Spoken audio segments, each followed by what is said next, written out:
going to be very funny, I have to say. But it's about a guy. It's about a guy, and I can't name his name because I think some people might know him in this room. So it's about a man who I fell in love with not too long ago, who anybody who is fantastically sexy as I am would fall in love with. He was about 5'8" and bald and weighed about 300 pounds and wore glasses, had an overbite, smoked like a chimney. And he was fantastic, but I loved him. And I learned through our relationship that he's probably a homosexual, which is just fine by me because I love gay men. I figured if a gay man can't marry another man, maybe they can marry a lady who likes the gays. Unfortunately, because he is probably gay, we broke up, and I was devastated. And so this story is about getting rid of baggage. The last relationship I was in was 7 years long, and I never had to get over it because he was so dependent on me for everything that he never went away. In fact, I just saw him 2 days ago, and he lives out of town. So when I realized that I was being broken up with by somebody who perhaps maybe isn't in the same realm of, I don't want to say attractiveness, but attractiveness as I am, that I was pretty upset. I was really upset. I was like, you told me you want to marry me and you love me, you want to have 1,000 babies and name them this and this and that, and I have a master's degree in feminist literary criticism, and this is not possible. So I was messed up. So I went to all these factions of my life to find out how I can get rid of this baggage that I had, because I was so in love with this person. I was devastated. The poor people that I work with heard about thousands of stories about this guy, and it was awful, and Facebook and a whole mess. So I decided that I'm just going to find the council of people who were closest to me. So the first group of people I went to was my gays. And I said, gays, I was in love with this man and he dumped me and I don't know what to do. And they said, honey, the best way to get over somebody is to get under somebody.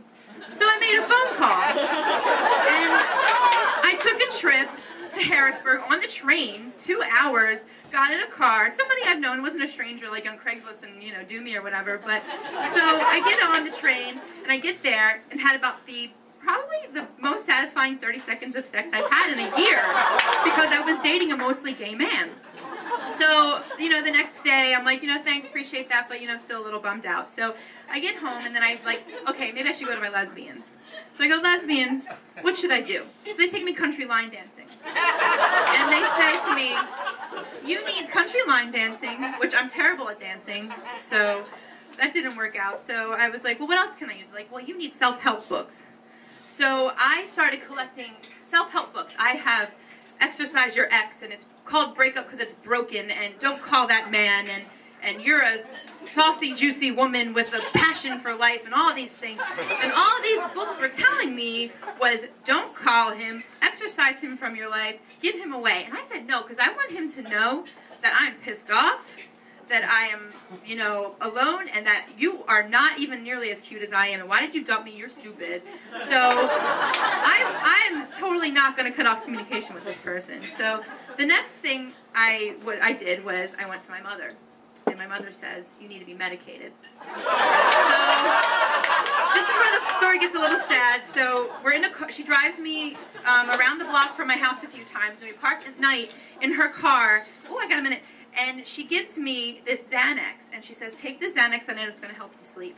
But unfortunately, I took it during the day, and I got a little bit hooked on it.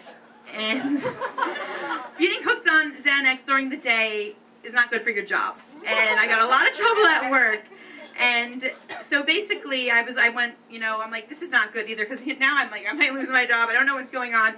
So I went to my closest faction of gays and friends. I said, listen, I need something. I really need figure out what's going on here. I need to move on.